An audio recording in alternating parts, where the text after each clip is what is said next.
A cascade of development projects being built in the lower Omo River basin in Ethiopia is bringing major changes to the watershed and the people who depend on it.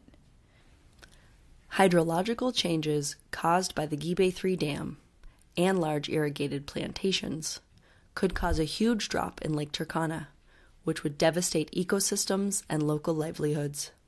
Climate change could add to these risks. Responsible management of these systems is key to ensure these developments don't lead to an ecological collapse and increase poverty for vulnerable communities living in the watershed. According to news reports, Gibe 3 Dam will likely start filling in May 2014. The dam will take up to 3 years to completely fill. During this time, only a small amount of the Omo River water will be released.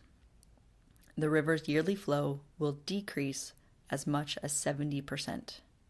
This decrease occurs because the ability to release flows from the dam is physically limited by what outlets are available and how full the reservoir is.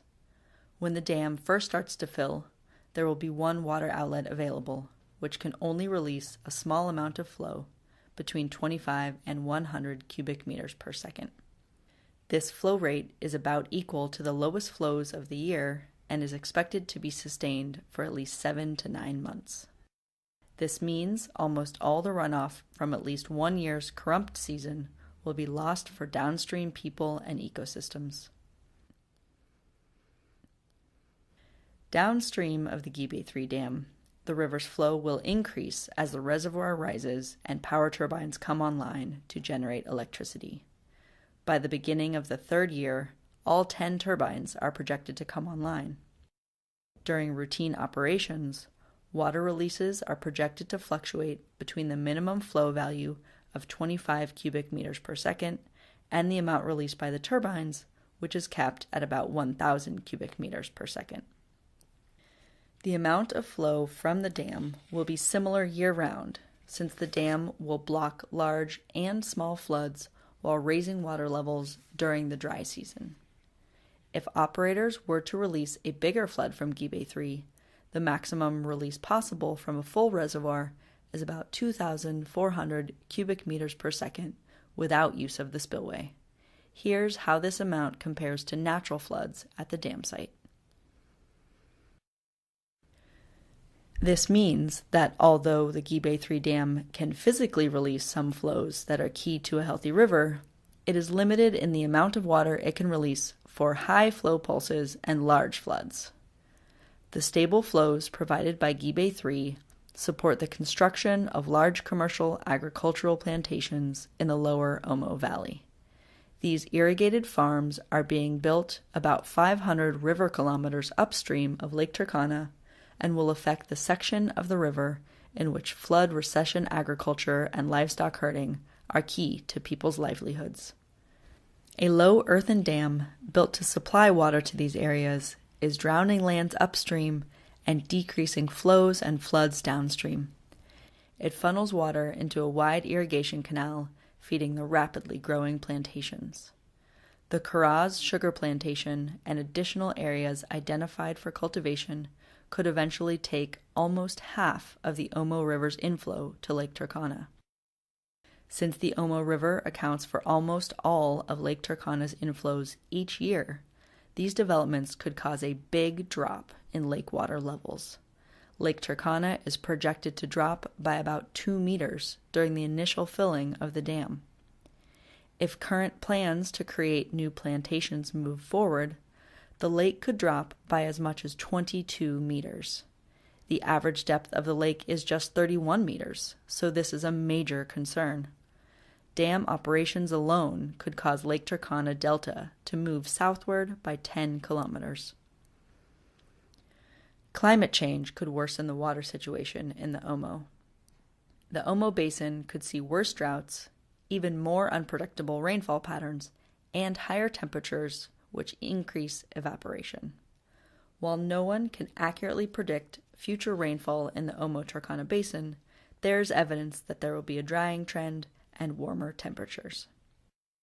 Chris Funk, A scientist with the U.S. Geological Survey has said, "We anticipate that average precipitation totals in Kenya and Ethiopia will continue decreasing or remain below the historical average.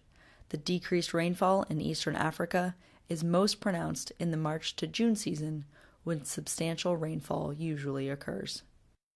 The Gibe 3 Dam and the irrigation projects will limit people's mobility and make it harder for them to practice diverse livelihoods. These are the main ways local people have adapted to climate variability in the past. The primary means of livelihood for an estimated 500,000 people will be dismantled by Gibe 3 and the plantations. The possibility that substantial floods will be released by Gibe 3 does not fit in with plans for downstream plantations, which can be damaged by larger flows. Downstream irrigated plantations will also use substantial amounts of the river's flow. This means we can expect a decrease in the size, length, and number of floods.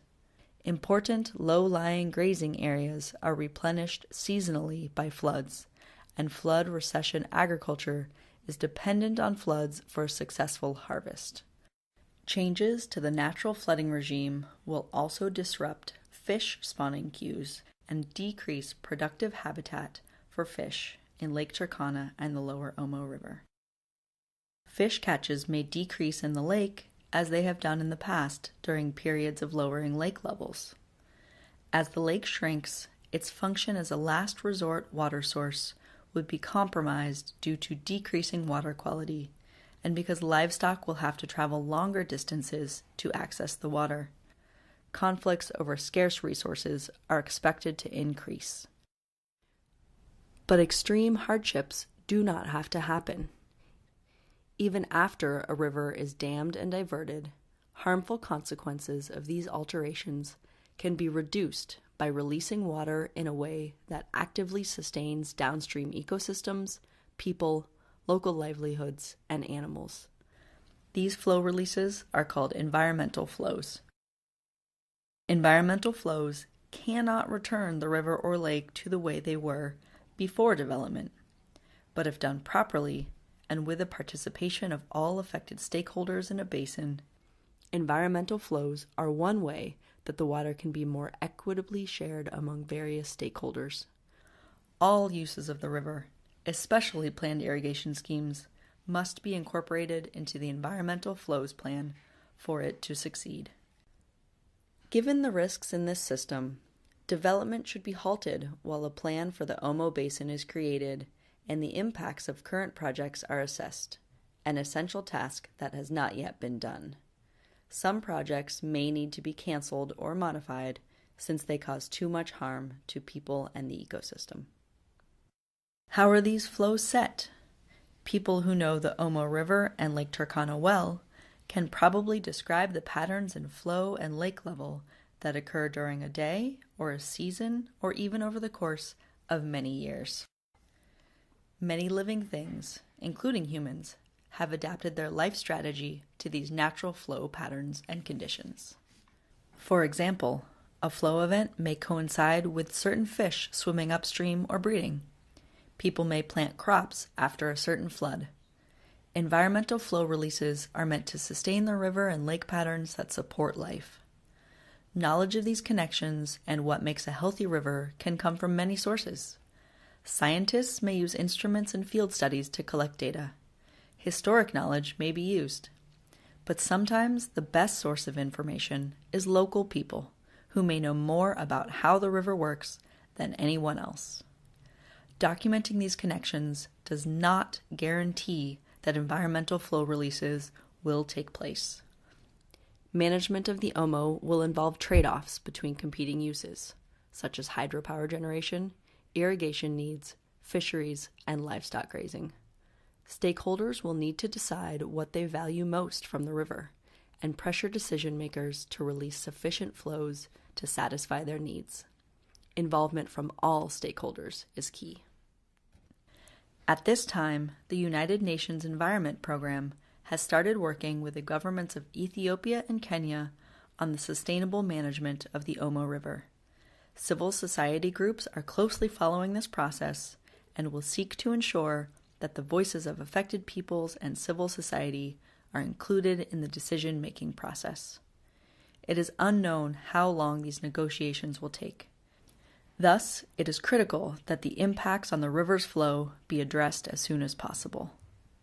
The people of Lake Turkana and the lower Omo Valley who will be affected by the Gibe 3 Dam and commercial irrigation projects do not have to be on the losing end of these developments. With a good system of environmental flows, one that is produced with the involvement of affected peoples and committed governments, the result could be positive indeed. Now is the time to make sure local voices are heard and indigenous wisdom about the lake, the river, and the land is gathered and shared with those who will manage the dam and the river. It is not too late to stand up for these lifelines.